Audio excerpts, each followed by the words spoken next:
Assalamualaikum warahmatullahi wabarakatuh. Kembali di sekian Arif Revolution.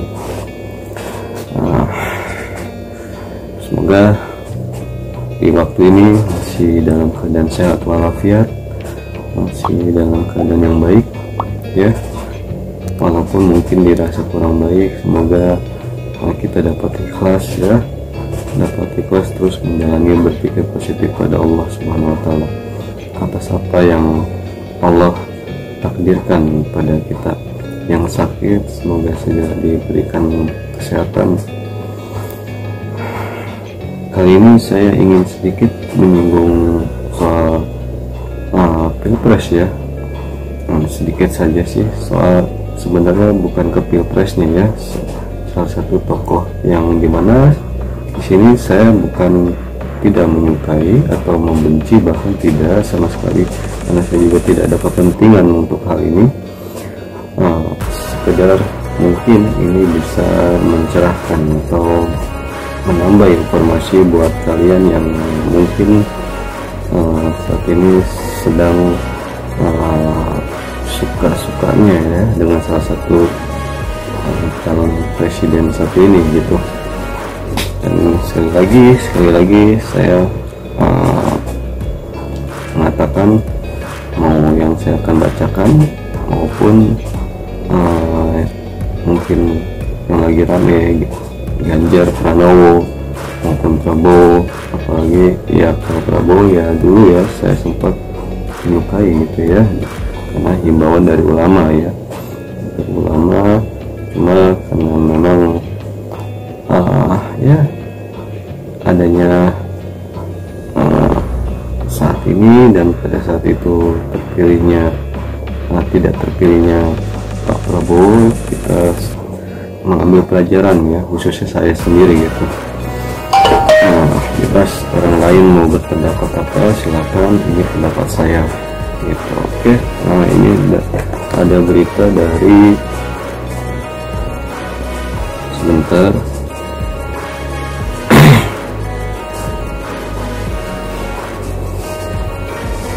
dari Republika ya, republika.com ya, republika.co.id yang judulnya Nasdem yakin Anies akan patuhi UU IKN. Bagaimana ya kiranya hal ini, karena kita juga tahu ya, Partai Nasdem juga kan selama ini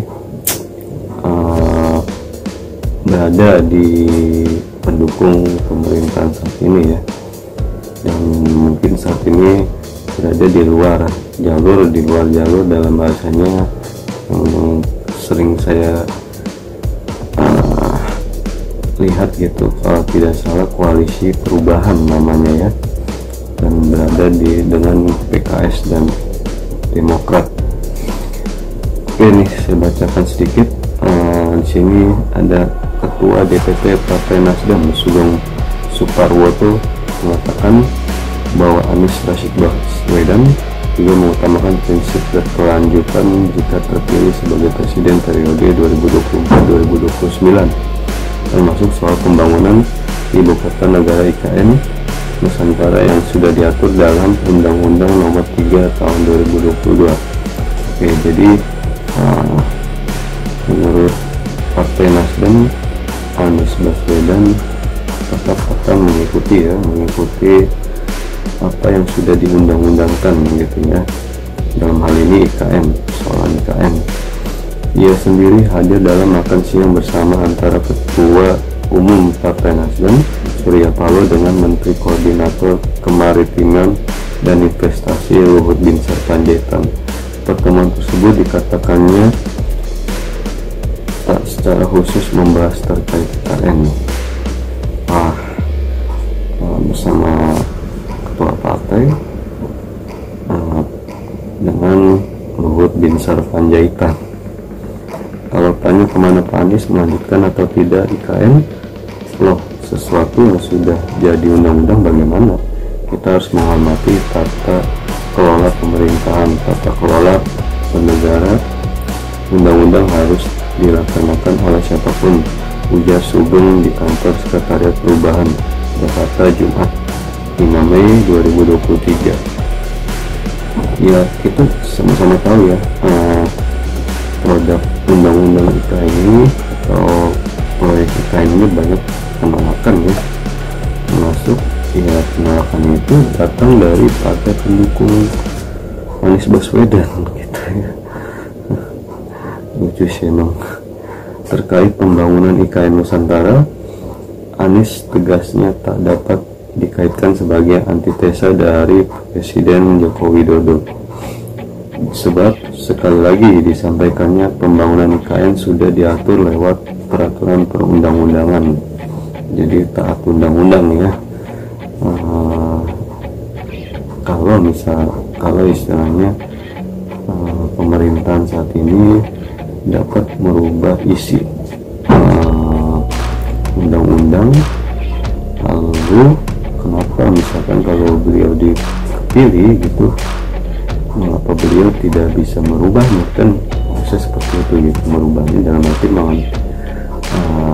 membatalkannya gitu ya, atau tidak meneruskannya. Alam.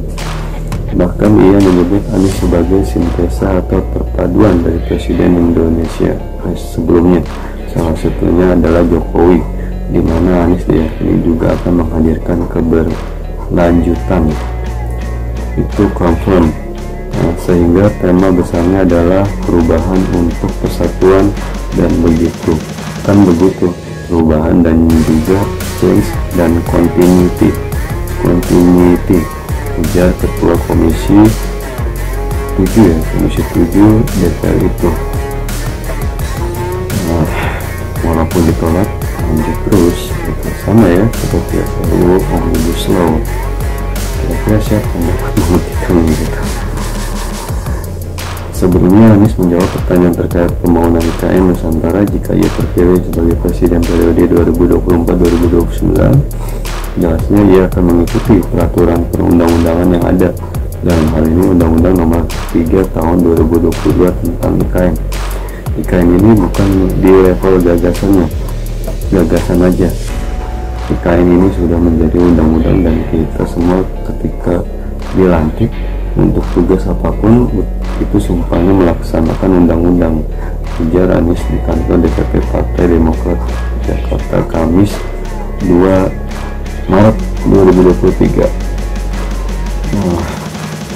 Ya sekali lagi yang saya ketahui ya, kalau tidak salah banyak isi dari undang-undang tersebut, Undang-Undang 45 itu banyak dirubah ya. Ini berbeda kalau kita membahas ini 2 tahun yang lalu, pada saat itu masih gagasan sekitar, sehingga kita bicara pro dan kontra kali ya katanya. Ditanya lebih lanjut apakah ia akan menerbitkan peraturan pemerintah pengganti undang-undang Perpu untuk membatalkan UU IKN jika terpilih sebagai presiden, Anies menjawab singkat, pada fase ini kita laksanakan undang-undangnya saja dulu, ujar Anies. Oh iya, bukan perpres ya, berarti Perpu ya kalau tidak salah. Nah, jadi kesimpulannya bahwasanya siapapun menurut saya siapapun pemimpinnya, siapapun presidennya, ya sepertinya sistemnya akan sama, tinggal melanjutkan saja gitu ya, walaupun ada perubahan sedikit ya, perubahan lah gitu ya, maksudnya tetap sama sistemnya gitu, tetap sama alurnya, tujuannya mungkin seperti itu gitu ya. Saya berharap ya sistemnya ganti dengan sistem Islam yang insya Allah membawa Indonesia berkeadilan, makmur, sejahtera, dan hal-hal yang baik. Karena ya dengan sistem Islam itu membawa kebaikan ya, untuk umat, solusi untuk bangsa Indonesia. Itu aja dari saya, semoga hal ini mencerahkan, menambah informasi khususnya lagi kelihatan mendukung ya salah satu capres 2024. Kalau saya nunggu komando Imam Besar Habib Rizik Syihab, insya Allah beliau tahu yang mana yang baik untuk umat dan bangsa ini ya. Semoga beliau dipanjangkan umurnya, disehatkan badannya, begitupun keluarganya, begitupun para pengikutnya, begitupun ulama-ulama yang ada di barisannya, Habib Bahar, Babe Aldo gitu ya, Habib Hanif, keluarganya, dan semua para habaib ya. Semoga umat Islam bersatu, rakyat Indonesia bersatu, jangan terpecah belah karena pilpres, karena pemilihan presiden ini. Kita sudah